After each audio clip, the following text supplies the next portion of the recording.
สวัสดีจ้ามื้อนี้เช้านี้ชวนพี่น้องกินตำซั่วขนมจีนสีสันจัดจ้านแซ่บนัวหมู3ชั้นทอดน้ำปลากรอบๆหอมๆผักหอมมะลิมีชะอมอย่างเดียวจ้าแล้วก็มีส้มผักแป้นมากินแก้มน้ำเนาะมาลงมือกินกันเลยจ้าเดี๋ยวยุ่มเส้นกันเลยจ้าอุ้ยล้นจานล้นทัดเส้นยาวเหนียวนุ่มคือเก่าจ้าค่ะลายแห้งผักละลายมื้อนี้ใส่ผักกระจงลวกอย่างไรเลย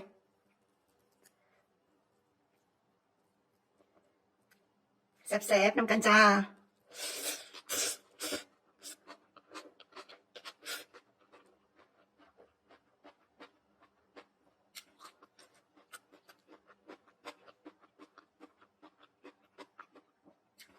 ผักกระจงลวกบ้านแซ่บ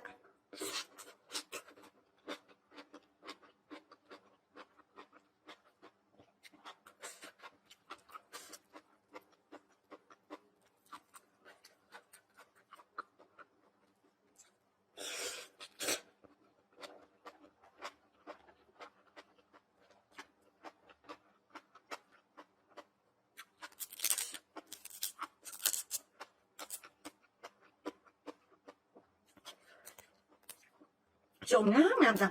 ลวกกรอบ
กรอบนอกนุ่มในแซ่บ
ส้มผักเป็นแซ่บจ้ะ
ตำซั่วเมืองเลยต้องมีผักลวกแบบนี้ล่ะจ้ะแซ่บ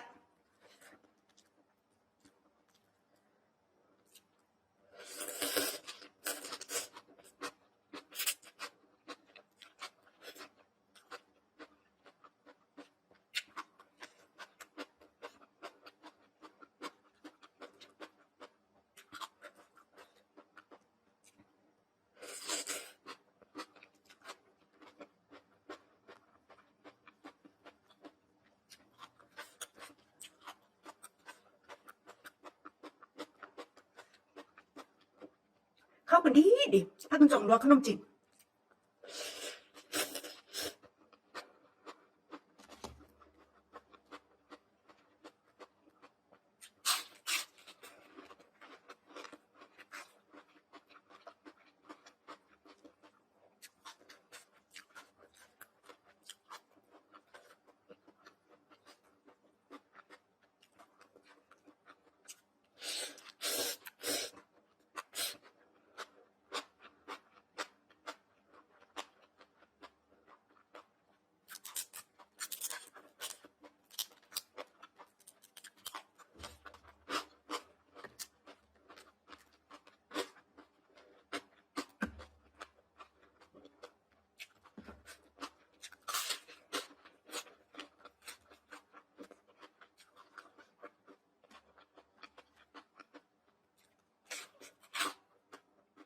ขอบคุณกันที่ตามรับชมไว้พบกันใหม่คลิปหน้าจ้าสวัสดีจ้า